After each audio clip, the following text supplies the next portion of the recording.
The process, known as proteomics, may offer fresh perspectives on the first 2 million years of human history. Scientists' attempts to unlock the mysteries of our species' evolution may soon be drastically changed by the minute amounts of protein that are still present in the bones and teeth of ancient people. The identification of the proteins used to build the bodies of our ancestors using a novel technique called proteomics, according to researchers, may shed fresh light on the first 2 million years of human evolution. The identification of the shared ancestors of Homo sapiens and the Neanderthals, for instance, could be clarified with the aid of analysis of these microscopic remnants.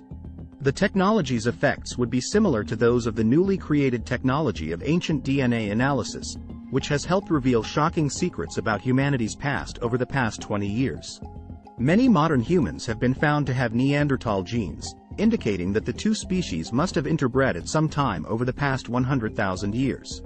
A team of researchers from the Francis Crick Institute and the Natural History Museum in London will lead a study to evaluate the potential of proteomics that has just been launched in the UK. According to Professor Chris Stringer of the Natural History Museum, we will carefully evaluate how much protein we can get out of fossils and what we can learn from the samples we acquire over the course of the next 3 years. Hopefully, it will show that studying ancient proteins can teach us a lot about our history. A handheld scanner that can be used to scan a fossil and determine how much protein it contains will be used as part of the study. We can then concentrate only on the most hopeful skulls and bones, according to Stringer. It is essential that we refrain from attempting to extract samples, no matter how minute, from fossils that have no protein to give us for research. Proteomics has evolved as a result of scientists' progress in analyzing DNA taken from prehistoric human fossils.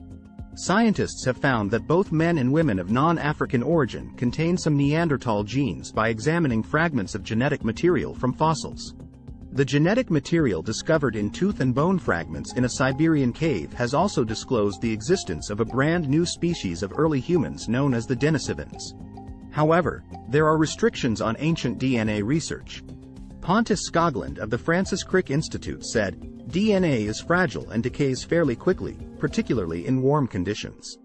Therefore, it is most helpful for analyzing fossils that are younger than 100,000 years old and discovered in cold or moderately cool climates." This final flaw is especially problematic when researching Homo sapiens, an African evolved race.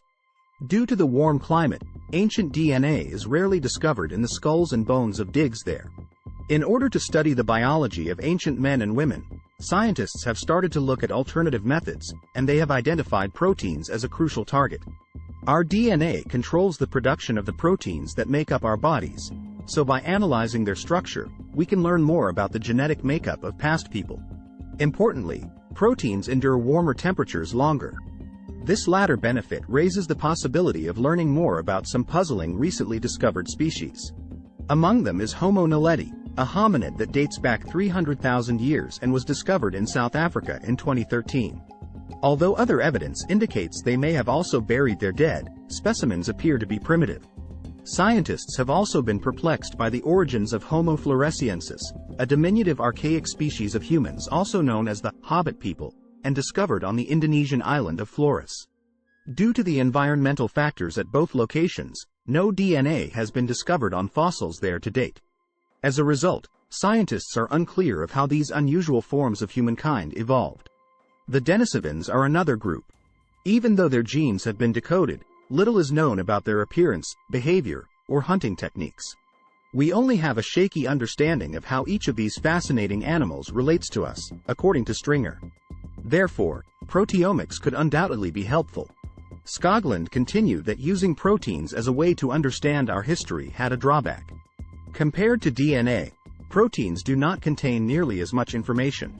They only hold about 1% of the maximum amount of data that a DNA sample could provide.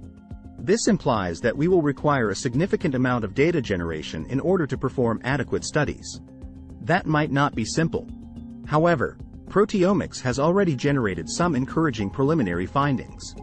A fragment of hominin jawbone discovered in Baishia Karst Cave, located high on the Tibetan Plateau in China, contained collagen proteins that matched those of Denisovans, according to research by Frido Welker of the University of Copenhagen.